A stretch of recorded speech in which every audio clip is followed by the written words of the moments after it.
ప్రేరక్షకుడైన యేసుక్రీస్తు నామములో అందరికీ ఉదయకాల శుభములు వందనములు తెలియజేయుచు మన విశ్వాస సంబంధమైన ఆధ్యాత్మిక ఎదుగుదలలో అతి ప్రాముఖ్యమైనటువంటి దినములను మనము శిలువ శ్రమల కాలమును ధ్యానిస్తూ ఉంటున్నాం.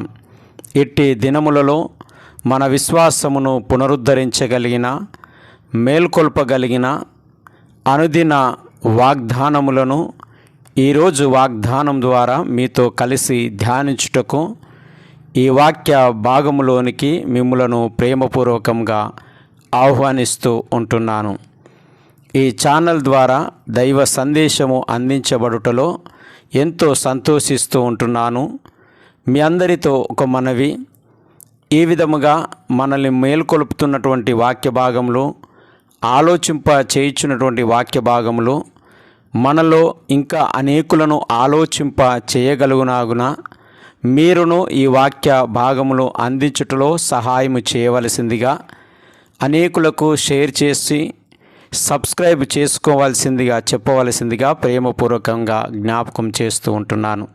ఎందుకనగా ఏ విధముగానైనను ఏ ఒక్క మాట అయినను వారిని మేల్కొల్పగలదని దృఢ విశ్వాసముతో జ్ఞాపకం చేస్తూ ఉంటున్నాను. ఈరోజు వాగ్దానము ఆదికాండము 6వ అధ్యాయము 11-12 వచనములను మనం జ్ఞాపకం చేస్తూ ఉంటున్నాం. భూలోకము దేవుని సన్నిధిని చెడిపోయియుండెను, భూలోకము బలాత్కారముతో నిండియుండెను. దేవుడు భూలోకమును చూచినప్పుడు అది చెడిపోయియుండెను. భూమి మీద సమస్త శరీరులు తమ మార్గములను చెరిపివేసుకొని యుండిరి. ఈ మాటను బట్టి ఈ సృష్టి యావత్తులో సర్వ మానవుల పట్ల దైవ సంకల్పము లేదా దేవుని ఉద్దేశము ఏమై ఉన్నది అనేది జ్ఞాపకం చేస్తూ, ఏమై ఉండవలనని దేవుడు ఉద్దేశించి ఉన్నాడు అనేది జ్ఞాపకం చేయబడుతూ ఉంటున్నది. మొదటిగా దేవుని ఉద్దేశాలు ఏమై ఉండవలెనో ఆ ఉండలేనటువంటి పరిస్థితి ఇక్కడ జ్ఞాపకం చేయబడుతూ ఉంటుంది. అనగా మొదటిగా దేవుని ఎదుట అనగా ఆయన సన్నిధిలో ఈ భూలోకము అంతా చెడిపోయి ఉన్నది. రెండవది జ్ఞాపకం చేస్తుంది ఏంటంటే, ఈ భూలోకములో మానవులు బలాత్కారముతో నింపబడి ఉన్నారు. మూడవది సర్వ శరీరులు లేదా సమస్త శరీరులు తమ మార్గములను చెడిపివేసుకొనుచు ఉంటున్నారు అనే విషయాలు ఇక్కడ జ్ఞాపకం చేయబడుచు ఉన్నాయి. ప్రియమైన స్నేహితులారా, పరిశుద్ధ గ్రంథ సృష్టి క్రమమును గురించి మనం ఆలోచన చేసినప్పుడు, సృష్టి విధానములో సృష్టికర్త అయినటువంటి దేవుడు సృష్టిని కలగజేయడంలోనూ మానవుని సృజించడంలోనూ మంచిదిగాను చాలా మంచిదిగాను ఉన్నట్లుగా ఆయన జ్ఞాపకం చేస్తూ ఉంటున్నాడు. అంతేకాకుండా మానవుణ్ణి సృజించినప్పుడు కూడా ఆయన ఆలోచించినటువంటి ఆలోచన సంకల్పం ఏమిటంటే, మన పోలిక చొప్పున మన స్వరూపంలో నరులను చేయుదుము అని తన గుణ లక్షణాలను గురించి ఆయన పలుకుచున్నట్లుగా మనకు జ్ఞాపకం చేయబడుతూ ఉంటుంది. ఇలాంటి మానవుడు ఆయన గుణలక్షణాలను కలిగి జీవించాల్సినటువంటి మానవుడు దేవుని యొక్క ఆజ్ఞను అతిక్రమించడం ద్వారా అతడు పాపము చేసిన వాడై మంచి చెడుల మధ్యన ఇరుకుబడి పోయినట్లుగా మనం చూస్తూ ఉంటున్నాం. అనగా అతడు తిన్నటువంటి ఫలము, ఆ చెట్టు యొక్క స్వభావం ఏంటంటే మంచి చెడు. అది మంచిగా లేదు, ఇక్కడ చెడుగా లేదు, అది రెండుటి మధ్యన ప్రయాణము చేస్తూ ఉంటుంది. కాబట్టి ఈరోజు మానవుడు మంచి అనేది చేయాలి అనుకున్నప్పుడు మంచి చేయలేకపోతూ ఉంటున్నాడు, చెడు ఆపేయాలి అని అనుకున్నప్పుడు చెడును ఆపలేకపోతూ ఉంటున్నాడు. అనగా మంచి చెడుల మధ్యన ఇరుకుబడిపోయినటువంటి వ్యక్తిగా మిగిలిపోతున్నట్లు మనం చూస్తూ ఉంటున్నాం. ప్రస్తుత ప్రపంచమును మనం గమనించినప్పుడు విజ్ఞానవంతులుగా అయినటువంటి మానవుడు అజ్ఞానిగాని ఈ లోకంలో బ్రతుకుతూ ఉంటున్నాడు. ఎందుకంటే దేవుని ఎదుట తన జీవితము అనేది చెడుకు అలవాటుగా కనబడుతూ ఉంటున్నది. బలాత్కారముతో మానవుడు నింపబడి ఉన్నాడు. మనం లోకమంతటిని పరిశీలించండి. ఎక్కడ అవినీతి జరగని సంఘటనలు ఉన్నాయా? ఎక్కడ దాడులు జరగని సంఘటనలు ఉన్నాయా? ఎక్కడ మోసం చేయనటువంటి సంఘటనలు ఉన్నాయా? ఎక్కడ అవినీతి అక్రమాలు జరగకుండా కాపాడబడుతున్నటువంటి సంఘటనలు ఉన్నాయా? మంచి మంచి జ్ఞానవంతులు, విజ్ఞానవంతులు సైతము ఈరోజు అజ్ఞానముతో ప్రవర్తిస్తూ ఈరోజు ఎన్నో శిక్షలను అనుభవిస్తున్నటువంటి సంఘటనలు నేడు చూస్తూ ఉంటున్నాం. ఎంత టెక్నాలజీ పెరిగిందండి. దాని ద్వారా సైబర్ క్రైమ్ జరిగిస్తూ ఉంటున్నారు. అనగా సమాజానికి హానికరమైనటువంటి కార్యములు. ఈరోజు ఎంత మేధస్సు, ఆకాశానికి మానవుడు ప్రయాణం చేయగలుగుతున్నాడు, కానీ తోటి మానవునిలో మానవత్వాన్ని నింపలేనటువంటి దౌర్భాగ్యంలో జీవిస్తూ ఉంటున్నాడు. అనగా దేవుని యొక్క సన్నిధిలో, దేవుని ఎదుట మానవుడు చెడిపోయి ఉన్నాడండి. ప్రతి ఒక్కరము దేవుని విశ్వసిస్తున్నటువంటి వారం ఉండవచ్చు, కానీ దేవుని ఎదుట నిలబడినప్పుడు మనము చెడిపోయినటువంటి వారమా అనేది మన జ్ఞాపకం చేయబడుతూ ఉంటుంది. రెండవ విషయం మన జ్ఞాపకం చేసినప్పుడు బలాత్కారం అండి. ఎక్కడ జ్ఞానము లేదా తెలివితేటలు ఉన్నాయి అని మనిషి భ్రమపడుతున్నాడో వాటిని 100కు 100% చెడు క్రియలను నడిపించడానికే అతడు ఇష్టపడుతూ ఉంటున్నాడు. తన జ్ఞానమును, తనకున్నటువంటి మేధస్సును, తనకున్నటువంటి అధికారమును, తనకున్నటువంటి తెలివితేటలను ఈరోజు సర్వనాశనము మానవుడు చేసుకుంటున్నాడు. ఎందుకంటే బలాత్కారముకు అలవాటు పడ్డాడు. ఎవడు చూస్తాడులే. అది కుటుంబంలో మొదలై, తల్లిదండ్రుల మొదలై, పిల్లల ద్వారా మొదలై, సంఘంలోను, సమాజంలోను మొదలై ఈ బలాత్కారము అనేది ఎన్ని అన్యాయాలకు దారితీస్తుందో నేటి సమాజమును చూసినప్పుడు మన జ్ఞాపకం చేయబడుతూ ఉంటుంది.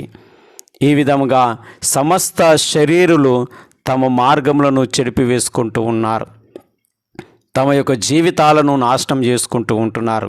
చెడుకు అలవాటు పడి, అవినీతికి అలవాటు పడి, అన్యాయాలకు అలవాటు పడి, అణచివేతలకు అలవాటు పడి, చీకటి సంబంధమైనటువంటి జీవితాలను, కుటుంబాలను, శరీరాలను నాశనము చేస్తున్నటువంటి చీకటి కార్యములకు అలవాటు పడి చెడు మార్గములను వారు అనుసరిస్తూ ఉంటున్నారు. అనగా తమ మార్గములను వారు చెడుపు చేసుకొని ఉంటున్నట్లుగా జ్ఞాపకం చేయబడుతూ ఉంటుంది.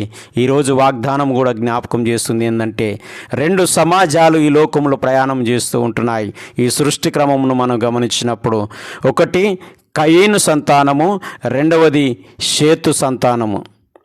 ఈ 2 ప్రయాణము చేస్తున్నటువంటి ఈ ప్రయాణములో మంచి చెడులు అనేటివి ఇదిగో వీరి జీవితం ద్వారా మంచి కాపాడబడలేనటువంటి స్థితికి వెళ్ళిపోయినట్లుగా జ్ఞాపకం చేయబడుతూ ఉంటుంది. కాబట్టి దేవుడు ఈ భూలోకమును చూసినప్పుడు, నేడు మన జీవితాల్లోనికి తొంగి చూసినప్పుడు, లేదా మన క్రియల్లోకి, మన ప్రవర్తనలోనికి, మన విశ్వాస సంబంధమైనటువంటి జీవితంలోనికి చూసినప్పుడు మన జీవితం ఎలా కనబడుతుంది అనేది ఆలోచన చేయాలా. దేవుని ఎదుట లేదా దేవుని సన్నిధిలో మనం చెడిపోయి మిగిలిపోయినామా? బలాత్కారంతోనే బ్రతుకుతూ ఉంటున్నామా? సమస్త శరీరులుగా మనము కూడా మన మార్గంలోను చెడిపి వేసుకొని బతుకుతుంటున్నామా? జ్ఞాపకము చేయబడుతూ ఉంటుంది. ప్రియమైన స్నేహితులారా, ఈ ఉదయకాల సమయంలో మన జీవితాలను పరిశీలించుకున్నప్పుడు ఎక్కడ మనము దేవుని ఎదుట చెడిపోతూ బతుకుతున్నాం?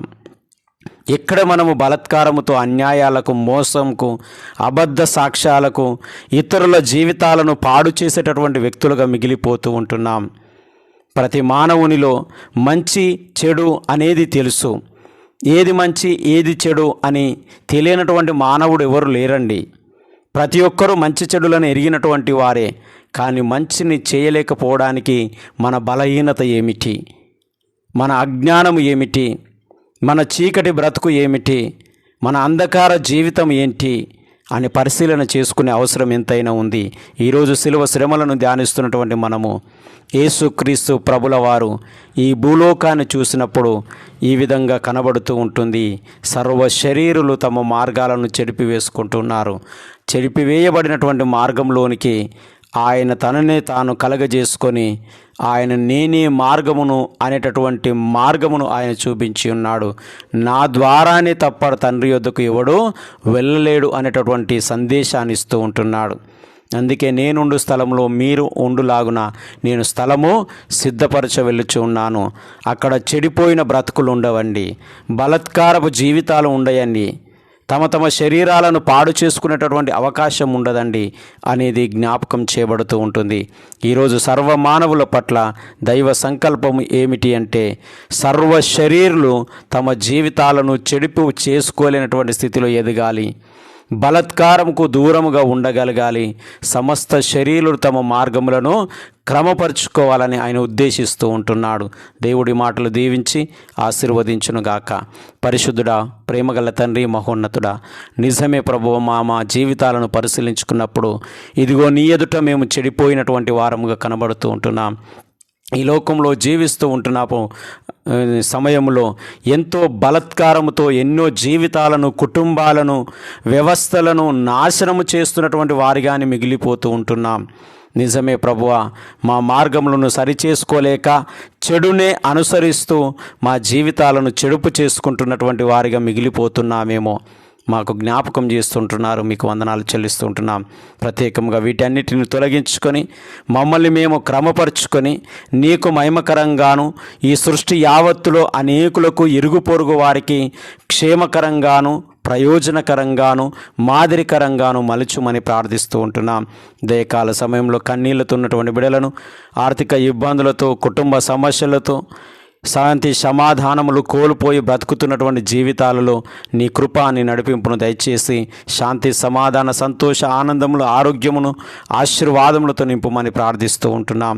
ప్రత్యేకంగా ఉదయకాల సమయమున ప్రయాణాలు చేస్తున్నటువంటి బిడ్డలను, చేతుల కష్టార్జితములను, పాడి పంటలను, పశువులను మీరు దీవించి ఆశీర్వదించి ఈ దిన దీవెనలతోనూ ఆశీర్వాదములతోనూ వారి కొదువలను కొరతలను తీర్చి కావలసిన ఈవులను వరములను అనుగ్రహించి మీరే బలపరచుమని యేసయ్య పరిశుద్ధ నామమున ప్రార్థించి అడిగి వేడుకొనుచున్నాము తండ్రి.